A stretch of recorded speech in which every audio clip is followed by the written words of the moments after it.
Jelang Piala Dunia 2022, kami akan membahas soal sejarah-sejarah di Piala Dunia. Dan yang untuk episode kali ini kita akan ngebahas soal Piala Dunia 1962. Nah, di Piala Dunia 1962 ini FIFA ini ingin digelar di Amerika Latin, Kak. Soalnya dua penyelenggaraan sebelumnya digelar di Eropa, yaitu di Swiss dan di Swedia ya. Swedia terakhir. Presiden Asosiasi Sepak Bola Chile yaitu Carlos Ditborn memohon pada FIFA agar diselenggarakan di Chile gitu. Meski saat itu Chile baru diguncang gempa pada Mei 1960. Dan emang waktu itu gempa tersebut merupakan salah satu yang terdahsyat Di RCTI berarti ya? Bukan dahsyat gitu dong. Dahsyat mungkin terbesar di dunia katanya. Kekuatannya mencapai 9,6 skala Richter dan bahkan memakan korban jiwanya 6.000 orang. Itu banyak banget. Tapi usaha Ditborn akhirnya berhasil karena FIFA akhirnya mengizinkan Chile menjadi tuan rumah Piala Dunia edisi ke-7. Sayangnya sebulan sebelum acara pembukaan nih, Ditborn ini meninggal dunia tanpa bisa merasakan ajang 4 tahunan tersebut. Padahal dia juga yang gagas gitu. Jadi Piala Dunia 1962 itu waktu itu digelar sebagai dedikasi atas perjuangan usaha Ditborn untuk membawa Piala Dunia ke Chile. Saya jadi ingat tadi baca di Twitter, Kak, ada yang nge-tweet gini. Kata-kata apa yang tidak boleh diucapkan di tempat orang yang meninggal. Oke. Salah satunya, ya. Kapan nyusul? Walaupun mungkin konteksnya ke makam atau kemana ya. Tapi kenapa kapan? Nggak boleh diucapkan di Nggak boleh sih. Ya. Nah, jadi Piala Dunia 1962 ini penuh dengan kekerasan. Aduh. Jadi dikenal sebagai Piala Dunia paling kotor sepanjang sejarah. Permainan keras menjurus kasar sering kali terulang, Kak, di setiap pertandingannya gitu. Dari 8 pertandingan awal aja udah ada 4 kartu merah, 3 insiden patah kaki, pergelangan kaki yang retak, serta tulang rusuk yang patah. Ini perang Sun Tzu apa gimana ya? Ini bukan main bola, Kak, tapi pencak dor. Semua masuk kering. Siapa Johnny siapa? Johnny Hunter. Astaga. Contohnya nih ada satu kejadian nih, wasit Juan Gardeazabal yang memimpin laga Argentina melawan Bulgaria nih. Waktu itu memberikan 69 tendangan bebas dengan rata-rata 1/78 detik. Jadi bola baru bergulir 1 menit, jedat ada yang pelanggaran. Nah, kaki pemain Rusia bahkan Eduard Dubinski namanya patah ketika berbenturan dengan Mohamed Mujik. Hal ini membuat komisi disiplin langsung mengadakan rapat darurat hanya dalam 2 hari setelah ajang resmi dibuka. Saking kerasnya pertandingan awal terjadi gitu. Salah satunya ini adalah yang sering disebut sebagai Battle of Santiago. Oke. Ada Ana juga. Bukan. Balik lagi ke Pedro nih. Nah, puncak dari segala pertunjukan kekerasan ini terjadi pada 2 Juni. Waktu Chile lawan Italia. Aduh, tuan rumah padahal ya. Estadio Nacional di Santiago menampilkan laga layaknya pertandingan gladiator. Wah. Karena di dalamnya ada Vicky Prasetyo. Wah, bukan. Dia berantemnya pakai pancaran sinar ultraviolet. Aduh. Yang dinaungi oleh Green Day. Sponsor oleh Holy Wings. Nah, reporter BBC waktu itu David Coleman, dia geram menyaksikan laga ini. Jadi dia agak asin-asin gitu. Bukan geram itu dong, garam itu. Jadi bahkan seorang reporter aja tadi dalam laporannya bilang, selamat malam, permainan yang akan Anda lihat adalah pertandingan sepak bola paling bodoh, mengerikan, menjijikan dan memalukan. Kami berharap ini adalah yang terakhir. Lanjut, saat ini Chile tidak siap untuk bertanding dengan cara yang masuk akal. Orang Italia bertanding dengan kekuatan. Jadi keduanya pun menjadi bencana di Piala Dunia 1962. Anda yang menyaksikan laga ini di rumah mungkin berpikir kalau kedua negara ini harus segera diusir dari kompetisi. Saking keselnya. Itu ditulis dalam laporan media gitu. Saking keselnya, bahkan dia mungkin netral gitu. Benar ya. Di Jakarta dong netral.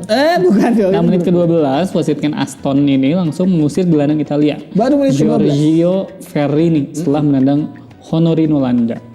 Ferrini yang menolak untuk keluar bahkan harus diseret oleh petugas keamanan untuk keluar.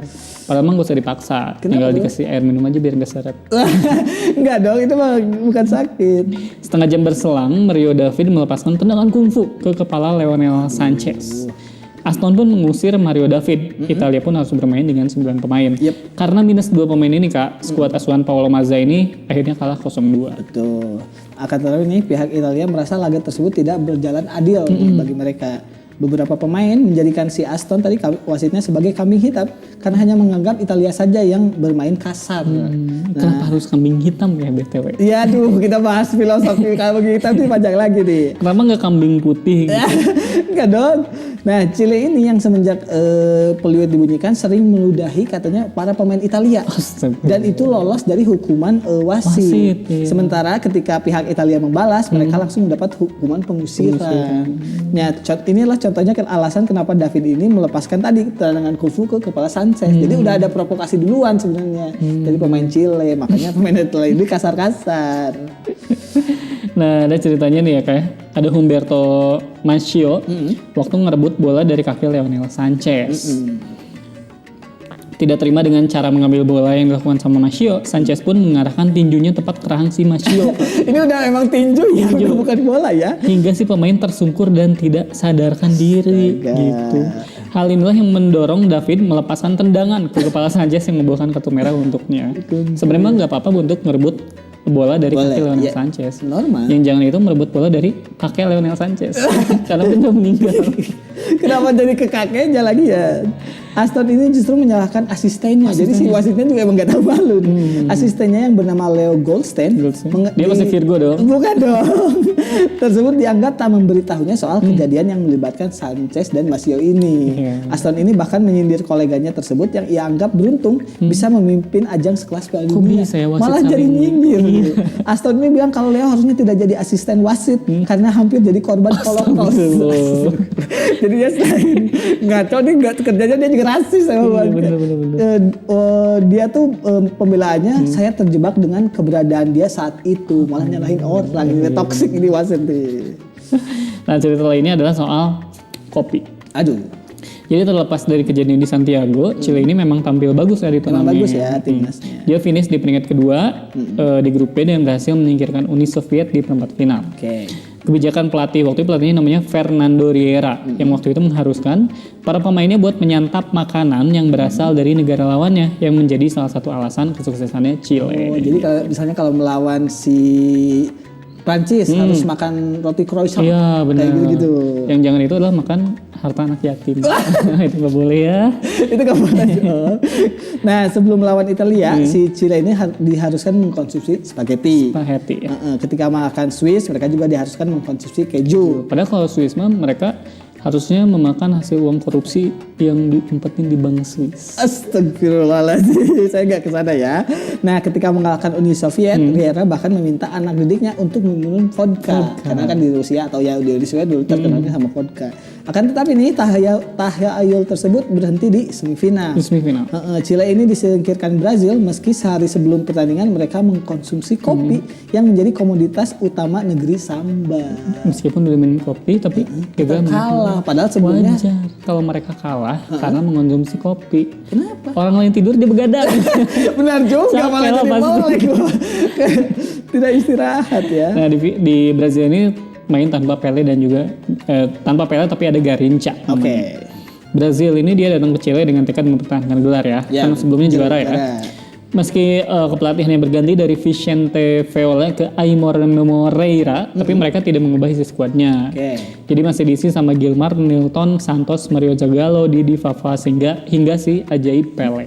Nah sayangnya Pele ini tidak bisa tampil dulu nih selama turnamen karena ia mengalami cedera ketika Brazil bertanding melawan Ceko di penyisihan. Ya, tadi mungkin laganya kan emang keras nih selama turnamen ini.